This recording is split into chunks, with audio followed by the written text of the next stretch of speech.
Jan ha panin ke yong kong ding panin tunia ni ve na hung ding theya pathin ei koi zin pa pathin ka thang vai re he Bible ai mos bung liai mu bong vin thil so zo si e ho gona e ho lung chima ki mo gela su om po ni masa accident hi lo we pathin thil gon nga nai tu jong hin em song gela ei mi te to khom na din ta aumin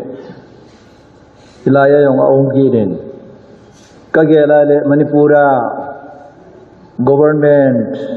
ubirin makai na nasuta emite eisu thauji win birin wangin pathin ko makipa thu kasei na he i munna wa so be setan to hi pathinin khangta win hiya i kha theina diwa thilung su he emite hi mấy công sự gì zoom là vậy là khang thấy luôn, khang hạ te, phai bong ta bằng gì vậy, phai bong hồi ông quý vị này là corona rất chim bể sẽ phá nó vào làm đi na nôm ta em mua gari rồi nó bèl thò, ama kí khel ta luôn, anh lúc namo na lum đón về na, Modi mà hung lệ kít lệ, aba na bong ho na support kít lệ, toa India hi nang sang a bong lin rồi ta, thì chỉ asu i khang ha au vine hoi e jun tu sunga jong mi hi zari ki khop do wang ni i future hoi te de ti ka ta san pathin ka thang wai ne he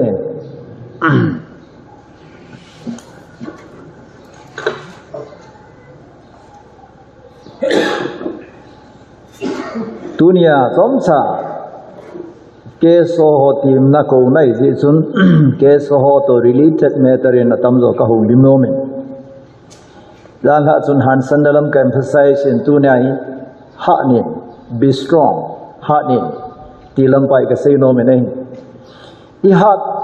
ha ni ne ti le ipi ha mo ham he ngai yin ha ni ne ti ipi la mai ha diwam ti ni he ngai ne ei mi te hi tu lai i ha na pi lo chu ki tu mo nai ha do i jo hi a hoi e ki tu mo yong hoi tai ge lai le i chi na wa ke ba ta ji a hi khan ni khat se ngai nom lo khan ni khat opinion la nom lo ke ge he phai ta la si hi te hoi tai ge la le danger hai self confidence is very important Bible awang self confidence to danger pine tikide pathin thu le vanuli sit pau mandan hoi ke bang lowe na bubble tower di heaven bubble in sangan sausun mi ho hi akipun khomowin alung wakitu in wanjan ge wan pathin ko ma direct nut na ding in building khal sawin in song sang ta sawin pathinin mi ho sa hi lo la maung ki pun khop ta pha no chun a ki hu ma the lo na di won pa wa the che pi ne i japan chun hi maung ki hu man thei ta pon communication problem om tan ki hu man da la sam ji chun ana to so ma sal ta pu ne an to chu a ki go nau te ki bang lo helin pathinin asu mo pi ne akhang a mi min pathin do na thila gon tek le pathinin asu bo pi bo ngai if we have their unity in the wrong way adi lo lam ta ki pun khom je ba pathini na sum of it Psalm 33 verse 10 to like that naile pathini ta se the Lord foils the plans of the nation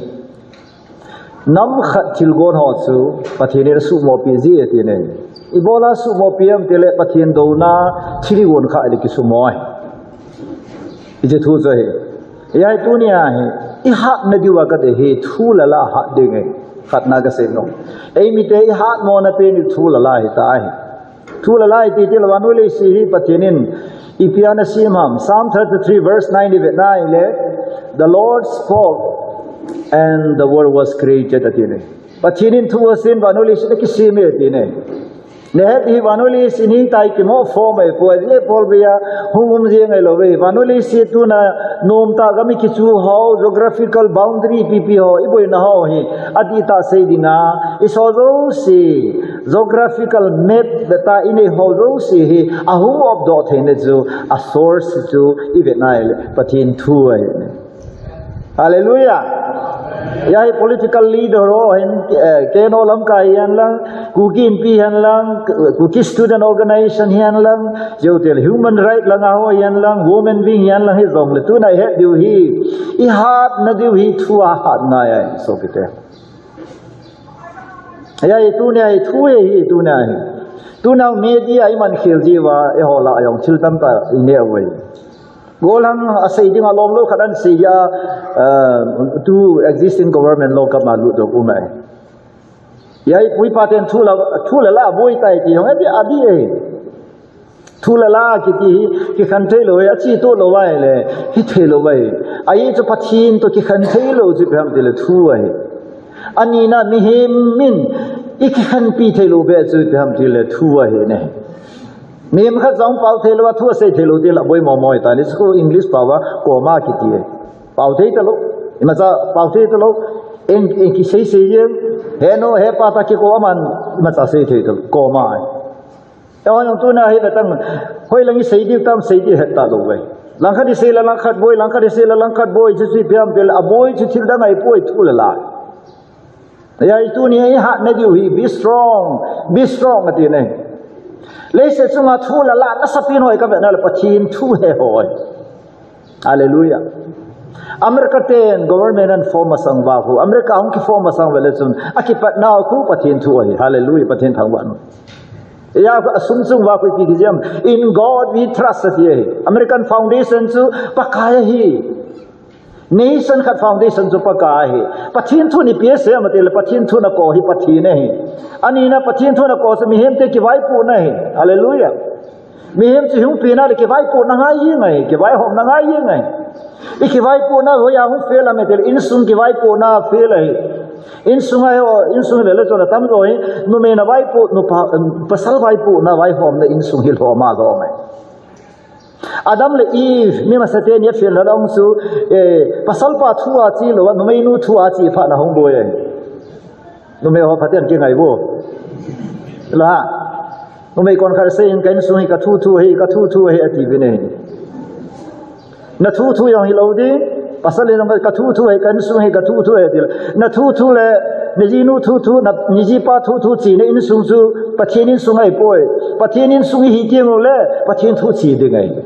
hallelujah Duna igam suhi pathin kami hantel pathin thu chi de inam suhi pathin na hi de pathin thu chi de ngai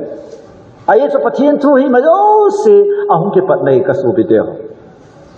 tayong iki vai po na iki vai hom now idin mu no hi siam phau te le iki pat na diu so pathin thu hi ke dai cho là mi tam tan pathin thu se in kon khat wang su pathin thu je wa na nei yong min kon khat pathin thu su popularity min than na nei lo yong min kon khat pathin thu se le chi na nei ki nei thu yong ni se khel ke chi e ta yong thu lai di dai thu mo se lo de kang ta ho warning ka pi e adi dia number 1 na nga adi wa ka de WhatsApp mang tai kamana ki holim na dai dai ji nu to ni lung ka ni ki nom le ke ho na kho ya WhatsApp I love you honey I miss you honey na sinom le se ai wanga social issue thim ho inam pun pi wa de nga very very important sensitive issue oi media do ra pa wi nga adi we nanga lo wa le thui ki pal naw ne lo inga adi we asai dinga lo hon se nan de I hen mana se di boy asai dinga lom lo hon asai le boy ke ka hen ai tia ko secretary da ka tia direct ga chief minister ko ma address ka bol thila I su ke government le ke ki ka ai ki job nom lo ai right person ka I boy che sa nga to ka hen ai le te ku kin pi pa uyam ko ma ka se uyam hai tin ai ti le phalo de mo ta ko opinion tham ka su mo flora ka se la mo apa chum ding ai le apu government ko addressable de we ya ino nga gol ho le khathi mo tu na warning ka bol se media hi among se dinga kilom lo ho ni man nga adiwe WhatsApp ni nga adiwe nunga gol lang ita communication ke una ti su mamu be na ko poi private ama wang nam issue thil ho wang I the lai chana burning issue ho hi media do rai se lo diu nadin loading ka de ne pathinin writing skill na pi mo nga hi lawang sei na ko poi asai dinga ke lom lo ni sei ti le thu hi boy ya su khat na hi ipia bible be strong hanin na tia he ibia ha diam number bana pathin thoi ha diwe Ephesians chapter 6 verse 10 be strong in the Lord atine pakaya hanin tuna ka seno de pakaya hanin ti su diam de yan la yong sam sa khatui tat stan tuna ve la ka seno chu kwam pakaya ha de David ya ma ha dai koi pakaya ha dai pakaya ha ki ti si pham de le pathin ki sun pin ti nai pathin ki ngain pathin ki ngamen pathin ki ngai le chun na lol hin ding hi ti ai ya se tuna nunga go la hong ke khoma minu mi pa te tu na hi I khusung le veng sung hi tu na ve la chun hovin kai di hum ta lo wai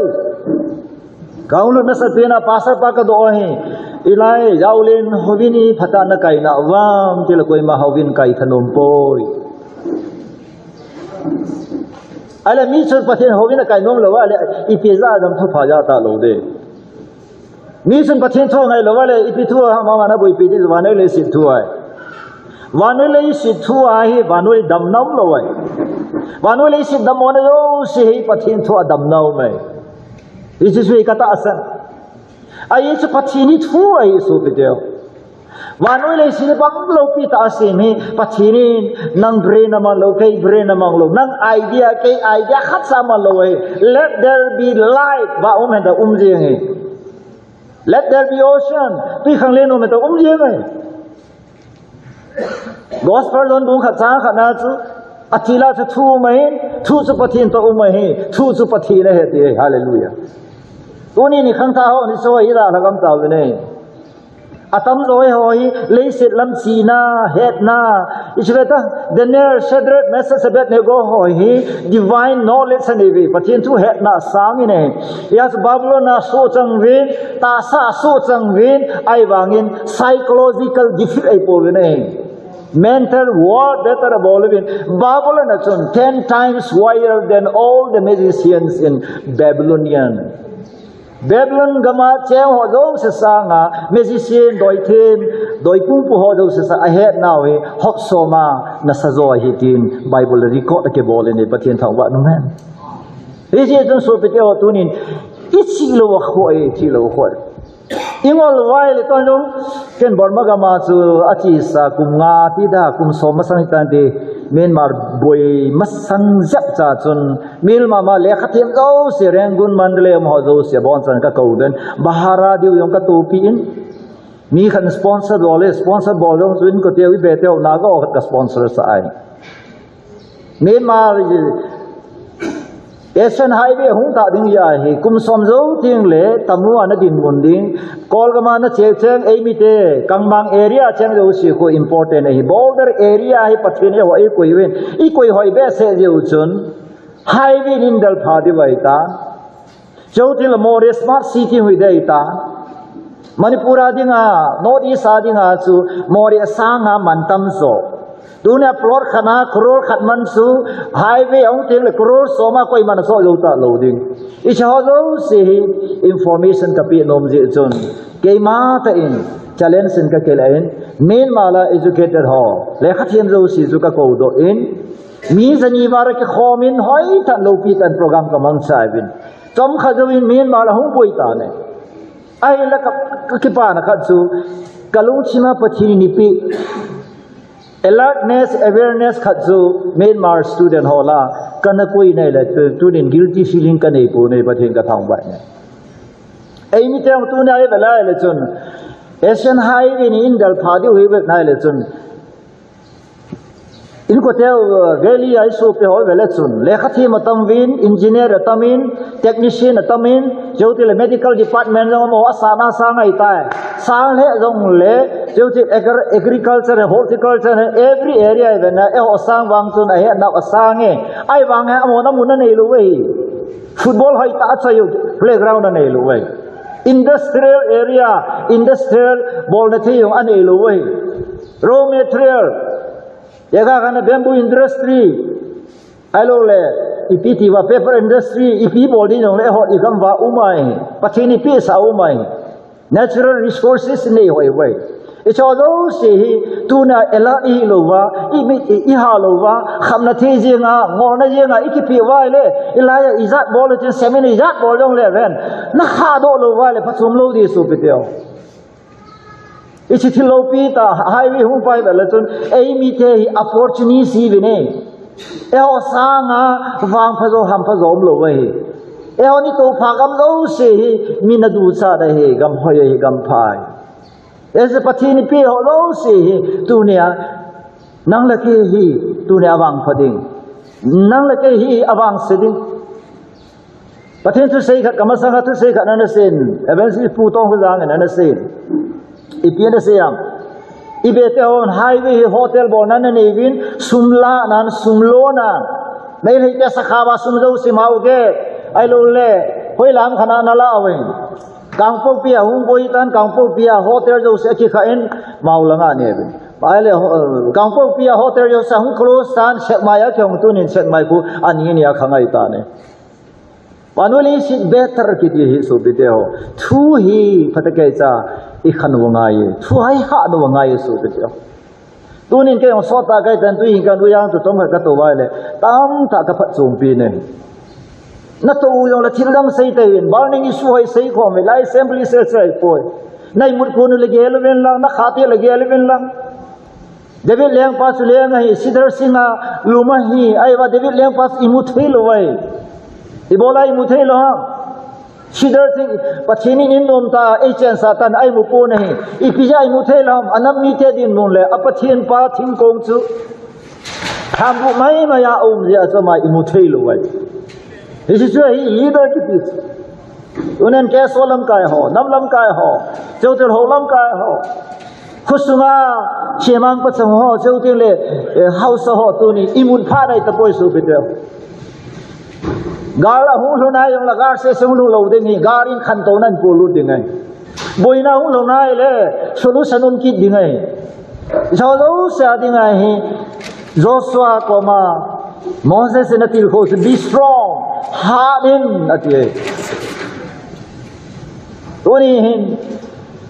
ก็เยอะเลยกาลมาสาธิตเอาเถอะ93 94 95เวลาขุสุงก็จุดหัวสกิตั้งมองไงขุสุงก็จุดนั่นเลยปักไก่สุขุลจินตาบังไงเจ้าเจ้าพี่อามีสมเด็จสกิทีอาเอเวนซ์ลีสัตว์มาสเปนก็ฮีเกย์ปฏิทินทั้งไปเนี่ยอีโบลาเกย์กันเอาไว้ปูนะสุงก้อนจนอังกิโซยทุนอบลายากำนบลายาเอเวนซ์ลีโซเปติสันินเสมาโฮบุงะกะหุโนเมนาวินาปุลปินนิเปนาวินาทูจำกันตะกิมันสโนเมติยาเปติสันินสมโหสอยลังหิตาวามตีจูสุงก้อนันโซเวมุลโคดำลายากะลุกนามุนักตาวินกะมิเอลีโลยาโซปีลังกันโซไหนตุยลาเอเรียกันโซเดการิยมโลดินโปรแกรมโลวังยิลหักดิตินกันหักสุงัดหักสุงัดนะขวาเวงกัสโนวาเอเลจ้าบาร์เดนสุฟุงไอ้มีหอดินมุนกวางปัดนังกกิมูโดอิติดาในบังล้อมโลมาฮิฮัสนักยันทีตุตามตาวในมันละไว้มาซามิฮิลงโลวะตาวมตะโลเวมิลฮิตุยคิดิจูตุยโลนาโลมเซงจะขังอาสอะไรมีปีโลเสียจูบอยน่าจะสังเวชเสตานปัจฉินแต่โลกอยมันกูดิ้งในตะโลเวอินุยกูยองละพัดจมตะลุไปกูยองพัดจมตะโลปัจฉินอีกูตาโยจุนปัจฉินในหัดตาเวในฮาเลลูยาอาเมนปัจฉินาวิหารพานันปัจฉินินไม่โกงถ้าบังอาอีกจ้าโนไม่จุไปล้ำท่านินปัจฉินเลยสุบิดปีตาวินัยสุมิลฮิวินสุบิดเดียวอีกอย่างก็เสียห้ามอินเชนก็สู้ตะปนอินดิบุนองสบายตาคนเอลจ่าหุ่งมังตามกรุ๊ปปิ้งเซ็นเตอร์หุ่งมินอิชาวโลเสียบอลก็เวลเสียห้ามอิสุมิลเราดีว่าปัจฉินิคิจิลนาดีว่าอีเปเวคนเดียวจ่าใจเจนที่ว่าเท้าหัดลงไปปัจฉินินอีเบตเฮามันจะอินคอยข้อมูลเลยจ่าจะอีหูหัดตัวไว้อีเพียงมีอะไรหัดตัวไว้นั่นบ่ดอนะอีเพียงเดลฮิสิกาลชุน unity and power strengthen อีเพียงอินสุหัดนาวสิอีหุงกิปุนข้อม and then ฮิสิกาลชุนอีเพียงบอกเราแค่นั้นมันทีเลยอินตาโฮมสาวะฮีอาเมนฮิสิกาลชุนเฮาสานสุลอมกี่เลยส่วนเฮาสอยเต้าคอมก็หลงไม่น่าจีคอมก็หลงกรุ๊ปปิ้งเซ็นเตอร์เฮาสอลุงดอนมันน่าห้องหูที่ที่ถนนมุมดิตาปัจฉิมไงล่ะห้องเราไปจะลุงดอนมันว่าอุปายมันตาลุยอ่ะตัวโหวินันสุดด้วยอีมาโยสิเนกติมาลาที่ไหนพูด everything อาบอนจะแค่ปัจฉินินอาพัดิงอาบอลาฮีฮาเลลูยา tu nang ka sei nom pen ta chu tu nin inamu hi abu ye pu nei pathin lung se na mi ta kham mi that is to say the mi dinga challenging I ta dewa tu ne ai issue tam tam do oi I ma chalo hi le ma cham lo ding ai I pham khari pha doi pham khanung soi solal bung li sa kha I pham khani pha bai pham khanung soi I ma sa nai lo te ma cha so lo ding ai angai nei pathin lu se le khathim nam tam tawin doctor him tam tawin ama bo ei mi te he doctor ita mobile group tam atu doctor khar khanin group jana khar pu do le ta su organization yang pungwal jeng ta anu sanga no ake hoi chu group ai tu ni iso yo singa du tu ni ai common goal ni du common goal ti ham unified in the Lord pakaya pum khanai hi du pum khanai din de tu ne pakaya challenge kan bol be strong honey kasi non penta tu pram dile pathin sanga ha do le si sum koi mam love modi sanga ha do pathi nei America government president pa sanga ha do pathi nei lengla la zo si akuna control thei pa su I pathi no wa hi amen hui pien nun zo la kham thei pathi nei tui pi ke no kham thei pathi nei nan na hi la ho kham thei pathi nei no ne hello wa ken kai mu na he covid-19 hi ka hau sa ba hi scientist hona sei su pandemic hi endemic ai tai ki sai lo di le se ki chai ni chai ga ji ki chai the lo dai tai tu upa khat dei jin ki cha ta se bo ye pu sei vai le pandemic mai ta lo wa endemic ai tai ti be te ko I sem ka te scientist ho ta yom san se su ka ti yom san ka pi e scientists on Isaka he nai boy they know something ifam kana he no ifam kana se wai pathin chuna li know everything Isaka he ne ase ho chu Isaka he pa na se ja tu ne Bible tu ne chi to I ha ka lo de KSO lam kai ho Bible ha he ben kukin pi pa no Bible lang ha lo ding a chi na Bible la soi di Donald Trump America president pan Bible ha lo wai kon khanen mi phale ma he Bible aki choi le tin a choi lo pa sanga pha chala hello something is better than nothing ati sula choi lo sanga choi chala tu na ho sala Bible ki to lo ipino bo do di ha ho son Bible choi lo ba ho sana poli pi bo da ja so gam chila ni pui wai alu ha ho son do dai ki bo li chu tu ni hello ha ke so lam ka chi Bible no word no politics no word no government net the Bible betas pathin thu pia an koi ham wanori se government jo se Bible ki ngamai pathin thu ki ngamai hallelujah I is the source of everything so pathin thu ai amen jacob ne se sorry zone ne se ai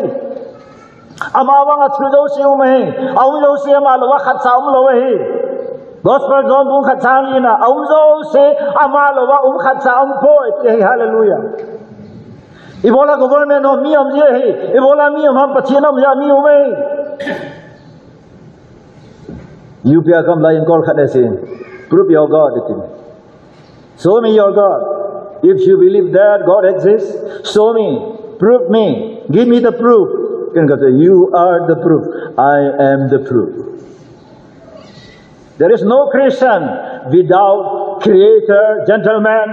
kitalo ke railway station ka sangsa ku kitapa pathin chapa kitalo mi kon han pathin thu kitalo dona se ka sei lo ai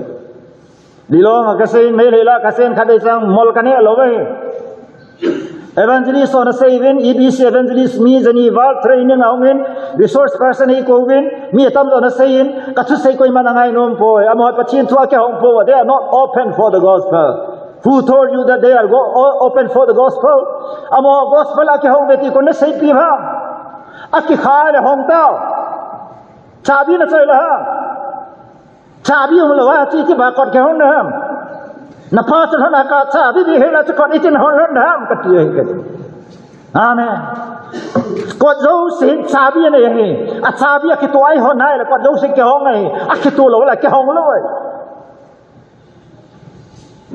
mi khat pa de din ka chi na sung hin in set bin ken lang pa akisai ta poi khat pa na sein molinin set bin atin ken ka lunga ke va malai selo so ngai selo we me ho ngai se we nga hallelujah pa chen tang wa nu ma pa the tu se hoi bola na mai ru ha lambuya ka chang se ku ki chapa ga speaker ka resource person ai ko we message khat se pi we hoi ta ka se yin ni la message ka chan ki ipiam ka sei su pati ni ibola ham me ma ding au ni me mi ko ya ding ham pati na ding au ni le se ni pia ham nang no ya u ma he le se sa ga nang na thu pi tu na ko ma ho ya ho I ga mo pha na pha a che hoi phat lo ye ba gam jo se spoil bol ka ni le bol he ti hi biren se di lo we pa sa ron thon kan na se bai tai ai su chemical lu na he sumi này đi về phái này đi về economical là cho phải ai bảo nga social là như vậy sẽ it bring pollution ina mo suy đấy sum ngay lúc nó sáng tay nó sớm không mà này là sớm ở đâu sẽ sớm không mong cái sao nó sớm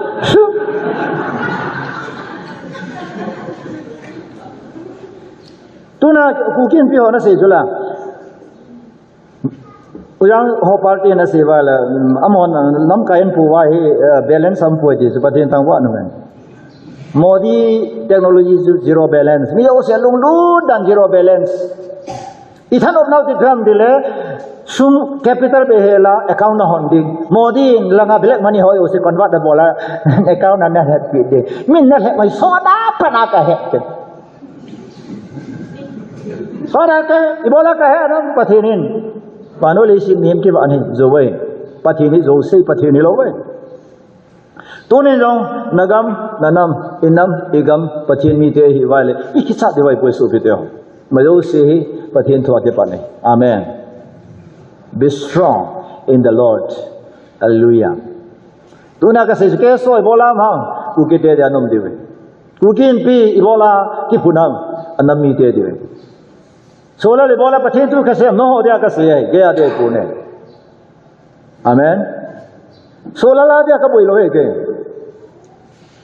ka sa te ni de mo we he pa in chen ding yong ta win lang kai ne pi de sun khat be be ina ding ta win lang lo a ding ta win lang building khat ke sa do de yong ta win lang mi na loi nang sanga junior ho yong kara to gam ta tu chan ge nang cycle na to na lai ka jinu de dai tai ho we hin Kini dan ho na pa na hin numi thu chi ya boy hin to pa na ba numi thu ya se yong la ka ngai lo te ang hai loi amen Azal pipi ki ya numi thu khat se le lu neu na na la numi tam ta na ji pa na lu ma su na ne wa min ai ke sa do gam tai ho lai tai na lai min lo khat ke so do ta na ngai ta na ji pa na su se chunai Nati la nan su se na karang to pha na no me no ho he le nang na ka ki ta sala lo na bol hai he sala na ji pha sai kala to la ya pha na pha na thu ya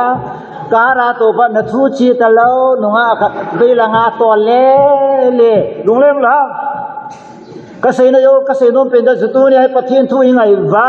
Pathinin bol na ti si bol vai le pathinu pang de nam tung do nam sim pa pathina he amani sim lo vai le e hoi ki sim phathe lo di amai ngai cha le tu hallelujah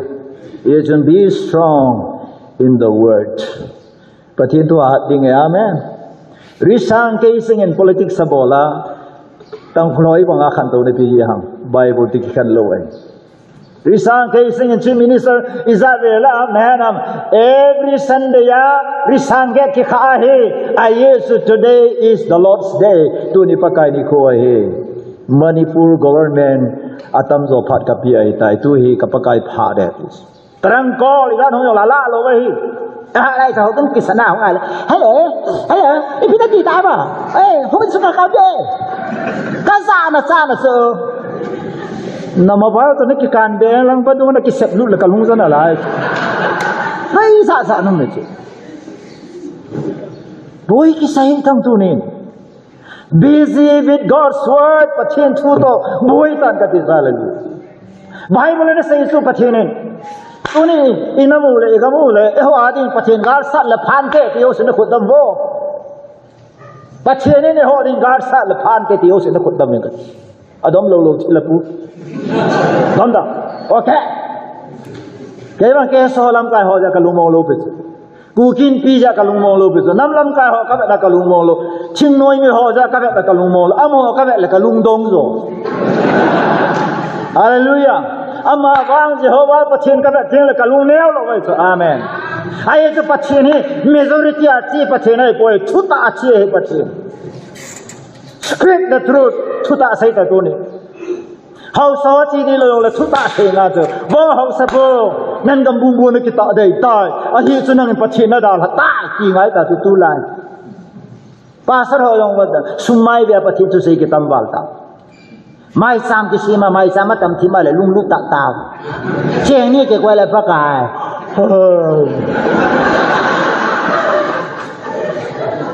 อยากกันอยากจะไม่ซ้ำอย่างกูหิเวไม่ซ้ำสุมาอย่าตาวหิวินสุมก็หิวินตาวนะปัจจุบันสุมาอย่าแบบไหนป่วยนั่งไม่ยอมแบบไหนป่วยปัจจุบันป่วยมาซ้ำไม่อย่าแบบโลเฮหลังในสิในโลปัจจุบันอยากจะคิดส่งอ่ะจะไปใครคิดส่งกันทีเดียวปัจจุบันฮอลล์มาพังเห็นทีเลยปัจจุบันทู busy with God's word ปัจจุบันทูกิสลาลตาฮาเลลูยาปัจจุบันทูอินโดยนี่จูปัจจุบันทูตั้มตาโดยโลจูปัจจุบันทูอินพีโดยนั่งนาโดยฮาเลลูยาปัจจุบันทูเอาหินั่งนาโดยนั่งนักเกลขอยาปัจจุบันทูเสียนั่งนักเกลขอยาปัจจุบันบานุเลสินาโตปัจจุบันนาโตเต็งเล่คุยมาจากเชลโวคุยมาจากชิลโวพระกายเยซูคริสต์บานุเอาto heal the nation บานุเลสิสุดำดึงเอาไงยาจูกุมสมทุมและทุมอัมสุงาหูหิงปูครอสกัดมาสังอาหาบอลเป็น to healing healing สุดำนากันก็สิสุละตายอีเบลเจ้าคริสเตียนที่คิดซ้ำทีละปันเตคิดซ้ำนัททุเสยเต่าเตอินสุนคดีนัททุเสยเต่าเต once Christian unified ที่ว่าเลยแต่ก็ขณะ and some all tribal พอเราสิหอยตาเทบลนั่งตัวของว่า tribal issue นั่นสิของเทว่า tribal Christian ขันหินะหอยท่าละจนอิจิตของว่าเลยลังอินกุเตหอยไม่กล้าหอยมาท้าเสยตาเราดิเชียงรางมีนี่ปัจจุบันหัวข้อมาพัฒนาการจะยูนิฟายเนี่ยเลยหอยกี่กบนาดิวสัตว์ทั้งหมดปัจจุบันละอัฐุจะกี่กบนาดิวไอ้ที่ same Bible อีสิวคริสต์ไตใช้พงอีกกี่กบนาดิวสุคริสต์ไตดูนายหอยป่าวไอ้กี่กบเทตาลงดูยังท่าดูตูกี้ใช้ผ้าเด็กตะลุตัวน่ะวันก็ไม่รู้เรื่องเลยท่าดูยังเห็นแต่หิบแต่ปฏินัตราชาติเกิดกี่ปุ่นจิรุสเลมกันหุ่นกันดิ้งตั้ง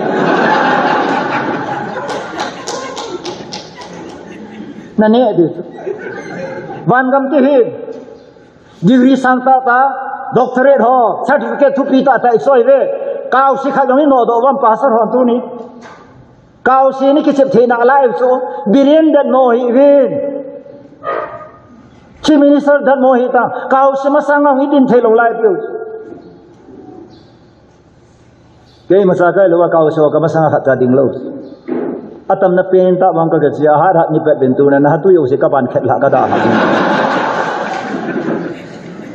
ประเทศกันว่า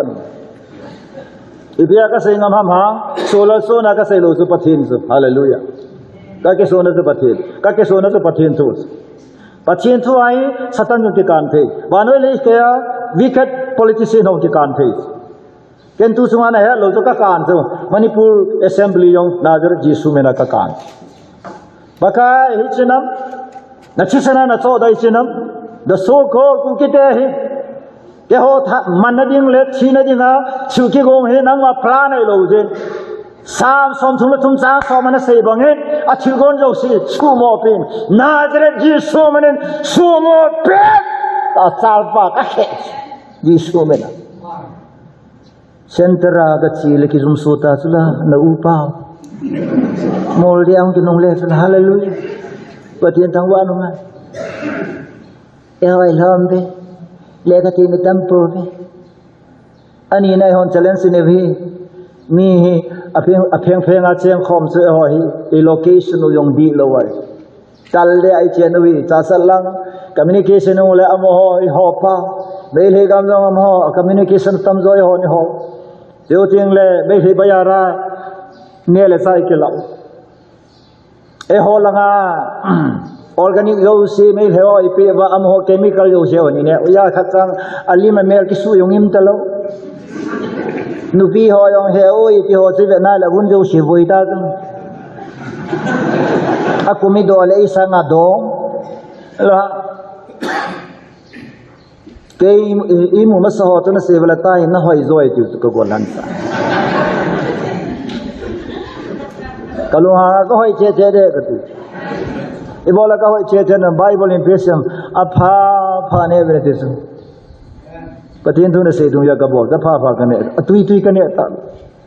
mal cha tu ya tui su to na tho the lo zo ka nga thao yong tu ya tu su bible in ju du la thao du hau lo hel de ti su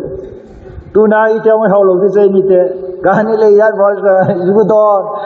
ka ni na bai cha lai phayo tu pai gang sela ki don li ding a ken le ding ta ma tam me lo ni tha le ba la ne pu na nam nang le nang yong ki that da nei ti ki god god yin amon na thao le na nu na pa ben ex gracia mu chala amen ku ki sapa me cha thi ho ko khabara hung ki ta do khola yu a ki don li ho sangai express a ki ta am challenge si tu ne amen dunia lam kai ho ku ki lam kai nei wa le nang ki sim tu masata nang ma ki tu masata ke ong ka ki tu je a ko na sa ka ki cha lo pe la la sa tim ho lo yo oi pu ki ho mi te nang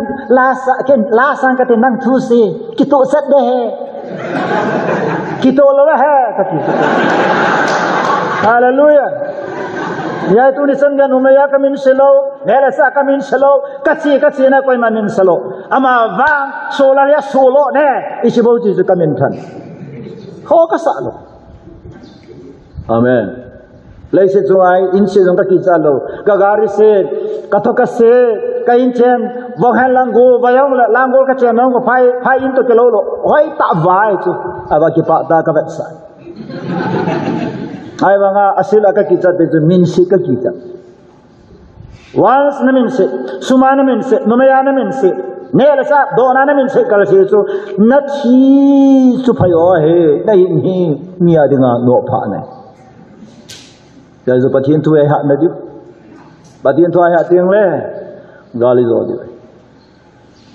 John mu som langa chang sagi na chun ka thu na ho ma na ho ke ya nom wale na go chan thu mon ko na bol de tiang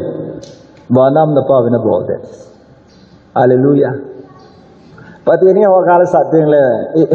I do ding a ke wo yo si ko patien ni mei roi na la ga ba kum pi la vo he no chip chat am amen kasi sila noi si tai bol ho yong tu ni san ga success lo mun thia thi mong ke dai go ho yong thi mong lo pi ken be te ho ko ma ka se su I chin ni da le yong san ba le si na ka chen thau di me na boy pis boundary he pathini boundary be po ni dal yong la son hoi lam kha refuse yong la ga ma ki chen thau ai Bini ki sat nào ha gam nei pa pathi nei lu ne he ve ha ne hallelujah ama va ki ha na di thua ha du ta ka ti hallelujah ka sai no me se to ai gam bai pi thu so ta I bola so ham a so le I pi ya so ham ne het ngai su I si het na di ma so tau tam pathin chi na dong tam pathin ne hil di hallelujah Prabhu Sangu message God gives knowledge from His mouth comes wisdom, discernment, understanding of this. Hallelujah. But when comes so too, till head khanna, till head thimna, asi apa head khanna so pathina khune. Hallelujah. Ela jane le lo di ban ke khan thai. Nu pi khan hoi ta khai ne ne taw nai man sa. Oi pu kadam thi ma mong te. Taw nan man gu na su. Hoi tro ka khai ni ga la do thri tao ngay bồi nó nang su nang sei sei a cái tao đến cái bồi cái tao lâu đấy cái tiệt tiệt sao ai bu nên cái ngã lợn kia nang đi tao pin cái tiệt cái tao lâu đi ai cho nó in sung cái sol cái bồi cái bắt thiên sol cái nang ho ta banga cái tao lâu EPT này nghe tao là xong cái sai rồi tôi tiếng nó sẽ ham à ta EPT bà này nghe cái tàu lối đấy cái ta đi tàu sao có thể cái tàu lối đi ama bang tàu ngay bôi khai ni nè hai cái na hai ni tiếng là tàu ngay luôn nó đầm đấy nó đầm nôm cái đầm nôm này nó đầm nôm mà đấy xây ngay yên khai ni haiดูตอนฮะnó đầm nôm màดูก่อนta aiจะประเทศทุกประเทศอยู่ในตอนนี้ที่ยาวลูกยาวะใครเนี่ยเนี่ยยาวะกว่าอะไรยาวะฮะเกสโซจะขบนั่นเห็นแถมขัดเดินในตอนเดียวยาวะฮะเกสโซจะขบเดียเห็นตัวนี้กระบอกที่ฉันกระบอกเนี่ยตาคนทำนั่นสอนวินินน้ำฮีที่เลยขันโตดำเตียใช้ความดีงาโนปิเนนเลยดีงาใช้บ่อยลำกายวันนั้นก็ความสุดละ share your opinion no opinion share ta pathina ko na namu pa to share ta ei mi te chala pathinin jan ham ka ka nei chi he se tim lo zo ka lung gel khat ga asing ka te gideon ka khat pa na yo pa na se yong to di poi ka ti na ba ngai pun ke no sei di khat ka nei ga sei long ka ti a he ata ase chu khan to na yong lo chi na yong lo hin na lo he lo khan to na yong lo chi na yong lo ani na ju pi ti nam la kan lo Isaku chililet west is west is desbina koi dis una una seiteng le ipina seida pathini se chi seita ipi bol de pathini bol ti bol de su ichi chi het jeng le pathinu pangin tin a seisula kathuna ngau me ke hona nga kam de zo te lu thu me pathini na bol de ti hallelujah amen yo se khan khang la je beta Mount Shemi dia hungkon toba ama bang Israel tin piaga la sa bang la sa bo chu sipai masalo la sa ho masa Chronicle se beta second Chronicle 20 as kim why when they sing and praise the Lord la sa wa pathin athangwa pha the Lord God Almighty ambushed them that is hallelujah English one patinin hisigal hungkon se ambush bolin they fight each other amola mo akina tabe atis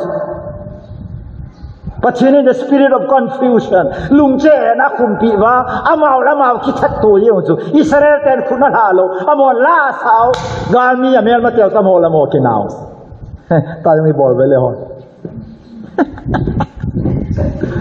la ei mi te hi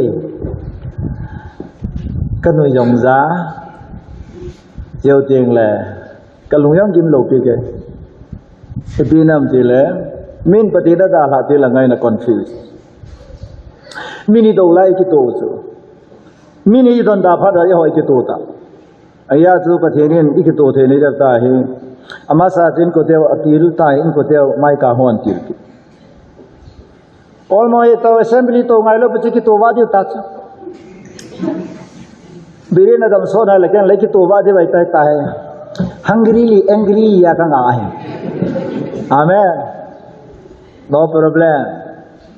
bawang pathinang panting le problem go si solution mai ya je dunia hanin hangin atina lahin be strong hanin pathin to hat taw tekat amen hello pathin to adu Masang la Israel te hat nau ti piam te chim gau pan thus say the Lord come election last pakai ni ti ase te le tu lai pa to puki in pi action la so la len ta se da la te uzangen bolu te KSO i bol ki cha hallelujah ke no session hoi lang khat diu chi so hallelujah pacheran sai ni mi pi action la ipi action ha e hor solution lo pacherin hidin bol tau ti bol te le abaya abaya pakai kata sana tiu sini ko dam te nata san lo la ni kile thita ประเทศตาสลอซูกูขอยังไงลูกพระจงลูกอาหารนักกิโสอาชีนักกิโสอาเทนักกิโสประเทศนี้นะฮะนั่นแหละนักสีนั่นเทียบน้อโจสีนักกิโสพิริยานักพี่เล่ประเทศนี้ก็ยังมาซาโซซาโฮสุพิตรเขาโลดิสโจนเขาโลดิสได้มาตั้งคริสเตียนออร์แกไนเซชันอะไรให้ดีกรีไอจีตาวเซอร์ติฟิเคตไอจีพัดบ้าให้ตัวอินเอเล็กชันกิจาบอลอะไรเอเวนเจลิสกิจาก็เลยแค่ฮีเอเวนเจลิสเอากับพันเทโลดิ้งพาสร์อีเพโลดิ้งออร์ดิเนชันอีเพโลดิ้งIEM ปากนั้นตัวนั้น IEM ให้ certificate qui veut hello ปัจจัยอภิญญาหน้าอันนี้ปัจจัยนักโกหกปัจจัยลักษณะหมายหอยตะเกียจะดินปีน้ำก็ล้นปีน้ำจะจี evidence สมัยเลย missionary ละอยู่ที่อาจจะกันปันโตจอมทัวร์คนทุนภาษากิเลสก็ยาวลงดีต่อไอ้เจ้าเซรามปู certificate อันนี้ยังไงอาตา certificate อันนี้ยังไงisi certificate thilha nong ala lo wana pa nong ala lo noi langa organization ala isi pham tel hamti damti christiani ta yewa ilu vini le ma ito zuma hela tuna ka sei su tunin nang ma chi na thep na koi ha ren tunin jong KSO ho assembly na bo ma sang ren en molen taw ma sa ta Kukin piyaw namdam na dinga ibo dinga le usa ho lam kai nai prayer movement tao ngai so hallelujah when we pray what works yo ai tao tiang pathian na to kata san je COVID-19 toin kumni sungai pathian ka ba je COVID ang pa na it's time to pray tao khắp tao phát này tai cái gì này hầu bung yêu sẽ còn cái khát sẽ này sau lại lấy sẽ đây là lại ở chịu rồi cái cùng lấy sẽ này chúng ta lại ở dưới sân government sẽ sử dụng ngày đấy hè government sẽ sử dụng ngày này là cái gì là BJP này thì cho đang lo cho hậu viên đâu sẽ phải là đến Hindu toa thì cho ngày tao Hindu toa đang ở Christian church vì là đó điều Hindu toa, government sẽ là đó, cái gì rồi, tao phát này tôi church có cái khá phát này thôi, South Korea hôm á Manipur Lhungdim nào chứ, every churches are closed. Why? In the morning church closed, in the evening church closed. What is the reason behind, brother? And this is our system, brother. Wow. Kita nggak tahu juga deh. Wow. Oh, I wonderful Christian in house. Ayo coba ini siapa kita? Tuh nak nampi tahu nak kata mana nampi tahu nak kita carwa so mi jangan zasegi yang kecil tu ayol. Nampi tahu. Nampi tahu lawa nam sa tahu nak kita lepas. Api lawa no ayol nam no tahu nak. Nah. Nam pi tao na tela nam lam kayo sa kim ni jol house kim de political wing leader of jao de yo te KSO lam kai ho jao de hu jao nào chu ku kin pi jao hu cái hu jao ya han tua pa nai ka ki mu to jeng lon thil khat ba ngom thil khat ba ngom mo bo ta tu chu ngang ki jal wala ka ki mu ki ken ka du ta ni lam kai ho chu kau silang ke se ka du ta ni lam kai ho chu गाड़ी हो बेटा passenger no time उठे तो पैसेंजर इमो यो हो लो लु यो हो लो तो पैसेंजर हो के ता तो यो लो बोय लो तो अनो अनो तो इगो थां लाई के जब को ड्राइवर किसु मो इ तो खोम पिनुवा खा तो के ता तो लो मा मो ड्राइवर अच्छे बाय ले लु हा गाय तो अच्छे मो लाई से ने छा नो ना लो पैसेंजर से फ्री की तो ड्राइवर पर होय ता गाड़ी तो पोल के चाय तो इसी से नहीं संदेह चु इलम का हो के सुआ इलम का होय ता कैसा पछे है ना होय ता नम पी को तोल पे वाले आ पैसेंजर हो तो फा फा नहीं मुथे इंजन रेस नहीं दिस ना दूना बेटा एमएलए इलेक्शन कायदो मिनिस्टर अगारी पुमा छो जे जो अस्कोरन के पुइवा होइन कायम कते जो कायलो तो He says, the Lord, we don't need you. Nang ka hai sa poi kai ka hune kin bol na na ti sala. A bol ba bol do kam ta bela ta hela. Iso loi but pi hin ka ti sekin. Hosea bung get chang ni pisam kai dei lo leng tam ta na kitun do ni ki sim do be ti chung leng do. Ya sa tu ne a he. I have now he. Ipi hitam tu ni. I have now he pathin thu hi talo. Ya tu ni I have now point khat ka se pathin thu I have. Pathin thu ni ti le ma yo si o mai. Pathin thu au tu ne sala tu na mi na mu yo se pathin thu ja o mai. Au zo se pathin thu ja o mai. Pathin thu na sim ke na he. Is pathin thu zu ko yam Yesu Christa. Hallelujah. Kolesi bung kha Down from the sea, in him all things holds together. Hallelujah. But take that one man. Ama to till those ki khai khome disame. Tuna KSO department. Amy Sumayung department those iki khai now he Christa hinam patisu. In him all things. All atina kanin say kiningati all good. Apalo se ki khai nesu Christa hi. Jacob bungka chang som again. All good comes from above. Apa đâu se hai mil di khat sam lo abon sa Krista hong ki khai la ya tis amen. Ya tu ne lam kai pha lam kai hoi lam kai kitu lam kai hang san. Ya zo khat rian ni tinga sa sa ho lim chu ka mu lo wa se phai ka mu thiang loi ta akhur sangoi de di ka chi so tu jong ta ki mulhan ka ki pa ni ki chai to koi to na mi to na to khom tiang taw na hoi tan ki ban cha pate ka thina don bu na rin na pe us I pui pa te khanga pana minin oi si lo pe sa British ki cha lo wa na do ngam te was British ho chinga chingai wa nga sung bom po thang po kai wa ngal pe thang po kam pi wa adi yi bu I pia ki bo nei wa mo bon e tom bo ba choi thang sakhi thang ba ne a ching nei sa wa ei mi ten ki chi na nei bu chu ne lo sa zu thang sam hon British ho mat na nei sakhi thang po wa o sa Sung bom po khat sao le a ki hut masang wa akat masang wa min sung le tu fo ta le la ha ai da nei lo te lo pi sum ama wang tu nai bol khele chu khal sing ka te I bon sa wai bol khe we turn away from him ama ko nai ke mong I bol khelo tu ne no ke no le ta Assembly na to na opinion flow assembly pura na bo masangin na lunggel na idea na share masangin hoy tan pati na kilhan masan pati na kipin hallelujah ay silaya resolution pass na bowling lai na kewla na ho hi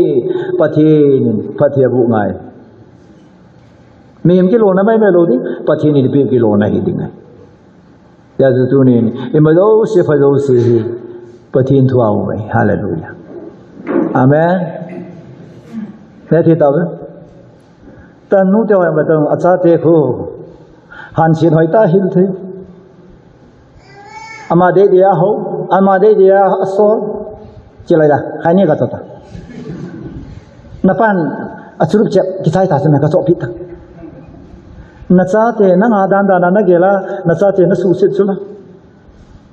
Ken kazate katilo. Pathina ko. Children are heritage from the Lord. From the Lord. Jate hinula pa ko ne tilo sa Bible. From the Lord pakaya ko ne tilo. Ya chutuni ang ko ma yo se ang tunai in su ba he. Phai ta igel phat. Na jate pathin thu nahi na. Na jate. Kem ka jate ka duty chu ka sei pi tai. Amona vi lo chu tho mai tu nai fel na wi khat na pathin thu ai hat ri ni na thu hi nen sunga hat ding pa te khaten ke ngai iti da na mi pa thu che lo am ai chu mi pa a thu sei la hin da ki to lo ye amen te ga na kan sunga thin na thu ka se ka za pa pam lu ko ma ka se zu kham puma kel ko na lut lo de aji chi inu hi e ho inai poi pathi ni pi we pathi na ko amen charisma ko tes ko kamo jinai sa lung sen mana krista zalami khane na go khan in so pi give lung set til pi pakaya la ki pi ye chu I chin ki thi zu kham na ini lo ding kina na in lo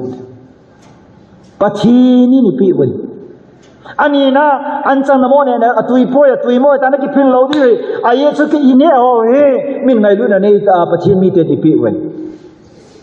oi phu ken kane sa ngan ta pi we ni khana chu ka khulai le na kong ko na smi khat a chal lem ta khat he in sumai cha ma si ma in pi we el a sa ke ne lo na ne lo na sa te na ani hi do te chi ti la bang zum cha ani na zu ka ti cha a sa khat chin kan da ha ba da su pi ha pathina ku ni atuye al pa thu su me pathina ku nga ne lep thola kala khat sam lo wei ya sum thing set an chang thing set be thing sena ka ba nei bin na pan ka pru bi bram thingu bin ka ti ai ka cha te ka se ka za pan ke sa lien roi ta sana sangai ba tu ni chang gai ikidin te pingum lo wei in nir sangal ka pa ne o da hepa ka ti da ma na de thayam ha nang in chapa nei tin lang ken hepa na ti nge na de thayam ki he te ka ti dab de ISL officer na hitabang hawelang kurot pati ang lechon na pa kai ke na chi to ka na sa ka pan thelo de na pa kai iche protocol na suse na ele na bungbo na kita ade ka te ka sa te ni ki cha hallelujah in sunga na thu chi sa tu na beta cha pa thu cha cha nu thu chi ai le nen sung su di ta lo wai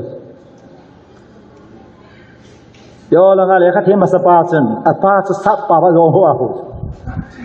there is shut up you bloody nonsense there I say shut up a pa chen ki pa ai ga pe ka sa pa sa pa tho tai ta ki le kha the ma sa pe ne hi ai vai ma sai poi tun zo ipi anam ta la pa apa sa la le kha hi sa to sim doi apa noi sina ne yen pha the bo bo ne जाते हो पकाए ननु ने पा थून नुए इन सुना कोई थू छेड़ा मीनू में पा थू छेड़े है नुए पसल का कोई थू छेड़ा पा है पा थू छेड़े गए अले पाए बोला चीकी लोटा पा नइन सुना न थू छेलो हे ननु सु अजीनु सु मोय पोय असाते सु मोय पोय मा सु मोय बा है गया इन हम के लेते हैं अरे आज ले कौन से लादा Lah, jadi nomda. Mungkin ada evangelis kan imke ma bola, nute pate cun letter kan usu, oi pu pipiang le pasal kihin, kan ni pin eiza lu bang hin kapun ada ese, nume hon eiza pot nuhen ta hoji. Ale nume honan ji kipin pasal tu zading mongai nai ai bangin zathi pot hen. Ichi assembly chu hoi lai ta resolution pass di tam han hon za theinum pot hen nu pasal hon pat phalasel pasal ka hin ei za pot hen pasal nai mana ko namo za da ajiba zo lo kai kan nei pini za ngai do lom ta gam ngai be ngai ka ko ni sayong ka sa lo ni sala hon jo chu hello lo no me hoi mo ka di he hello loy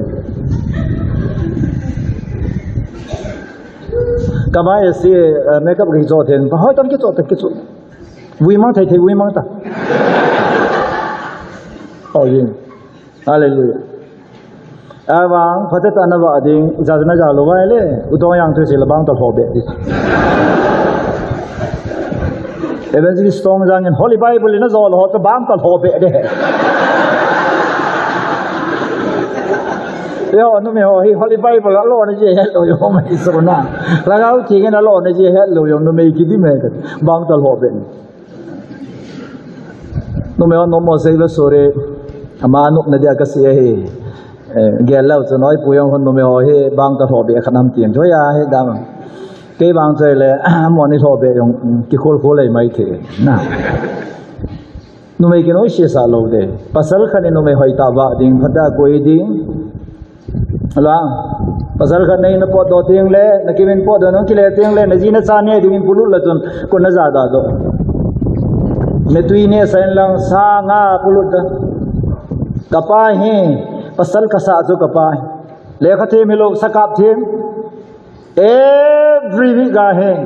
sa lung khat zu kain ma ya ki zamte ke gam la sa kapan hoi ta gap langai sa phe niang dang junga koi me tui poi second a ho adang ki sei lo chu mol ki ni athai sa tui poi na tiu a boy ai chu sa wala sa ta lo ai ya chu sa tui poi ki chu mol le siu ala kanuhin kapasam jani aw san masanga kanuhin kapase ngai yen tipiam dile me tui mo kiti ne sa kha lo kapa pasal ka sa amen lang se som ko la ko ka zu kapa ei mi hola record hidinga kata asan zakat wala ka di ya upui pa te chun zakat an hina la aje e ti je wa chu khat sa su hin sa lo chu ka chang tha dan tu lai to ka ba le pa bo na lai ka ti ki su wa kiniao na lai dan na ado ita ye tun tu nin in sungai pathian thu ya zo pa te in so na thu chi ding ngai na thu chi ngai ne tu ne ayong nam sungang nam lam kai hoi thu nei na ne diu a thu chi ding ngai pathian ka thong vai ne tu nin za ta mon phi ta sunum ta lam kai nei ta win hoi ta ito sot de wei lam kai hoi ta sot dingu lam kai hon thu sei til ingai dingu ei mi te ha sam na wi leader ho za na in ha samu chu thu ngai di ai sa noi lang awa ya ni na thu chi yong le leader pa na khu khala na thu chi the lo wei pathi na tun ho hi a thu ngai di Israel te ke bai pona beta motion thu se le mi pi ho motion thu se ya mi pona ngai lo la pathi ni pe se motion ye ben ti yu ai chu pathi ni thu nei na chu motion a pi ai theng go la pe motion so na khoran da ka Israel te thip da o me ai chu motion khona za le pathi na za motion lama zo le pathi lama zo motion pathi na na lama zo nei ni ya zo mi pi chu motion be na lama zo tu na lam kai ho thu chi amen KSO ho yong lam kai thu na zui di wei tu kin pi yong tu na in ko the wi be te ba tang UN sin thu se ya le bon se ke amuna mona thu kana se te amuna mon zo si responsible ne he bin ko masaranga thil so chu mon district ga thil so chu mi ranam khana sipa ra kap liu manipur ga me ta ibe te chena zo simana chu ibe dharna to wai chandil aneu pina se te te local chandila yong dharna to wai thamla popia yong den sa ke do ba to yeng wai con la tha ba to yeng wai amo ki he to yong hello pi pau ke bang yong hello wai ba nga nam sentiment a chu long khat tha ai la nga he so gan te tho ho chu lam ka ho thuan sei pa he anoya hon phata ke cha azi wai ya tu na thu hai ta ke cha achi tu ngai I hat na di we thu wai I ga zo na di thu we ti tu ne I say no me be strong in the word but yin thu ani na le si lam thu zo se ka ge lai le si thu so zo se bal hum the chu pathin thu wai ken ka ta san ne amen yes Babylon gama Shadrach Meshach Abednego hon thru ba be wai ta ne amo chi dan mo he dan amo thu tan dan amo thu se ki is a final thing ya Daniel pa wa le pathin thu na to je tu nin zong thu a I ha lo a ho dan informative hiute alert hiute development hung ding ai khan to nei hung khan to di we tu na I di mono la yong ka ki pa pe khusung ka chu na le janin water supply hoi da tu ni nam da tu na no me ho di din na ji te ko ma ki pa thu na se di ta pa aya chu tu jing ka toilet ka chia ke ho pha ya ko toilet je ho I to so me nga ho glass khat ba khon khat ba ki mang nam lo tui ki joy tu ta la ya kan nuk par chin na ba toilet na direct ka pha ki ka ji ni chu I to so yong le yung mong ta ki so bi ka lu ha nga batin thak ka mane tu in ka chei cha di mo ma ka bo la đàn gì vậy yau le na ti la ke chun no mo sai ga la ho sapon no mo sa tin yau le ti ka ke ka hu phul thi mi chu ai chu li ta ne ria hai ka nai le ana sabe se ka mu lo ya chu yau le ni ke ka mu kha lo ya chu kai ni pi chu lum na to na ke su nam ta ho ka hai water supply station ka luk mai ho ka hai amen patin tangwan nung ka sai tio sin khot ba mote chula ho sa puyong ka ki pa da ni ho sa munda ngai chil ho sa te ina no mano ho sa ga in hi ga thelo la ya ya da ho sa ga ho pa lang long ho sa pua le ho sa bya ho ami mo ai lo na abol mo mo la ma ke lo de e ho sa ko ya Indira Gandhi te family ya jaw hele ke lom le ho sa pu ama ki sim lo kusunga sim itabang ho sa hoi se phathei bo di ang jo sen phathei na bo ho sa pu na da la de ana chi hi be ni ti de ta ma pathin thang ba anu man ka ki pa e tunin sau ta se pung te ke son pha na hom thovin phari ke penai tin pha jo sin ala nani chai pi ke na Lhungdim ba ni tha nom ke de wa hen ichanin sai udin i hat na de hi thu la la ha lo de ti so som sa i ki ti khong na hin tin taw na som sa nen ka te opakai van noi le sit thi loi ve nai among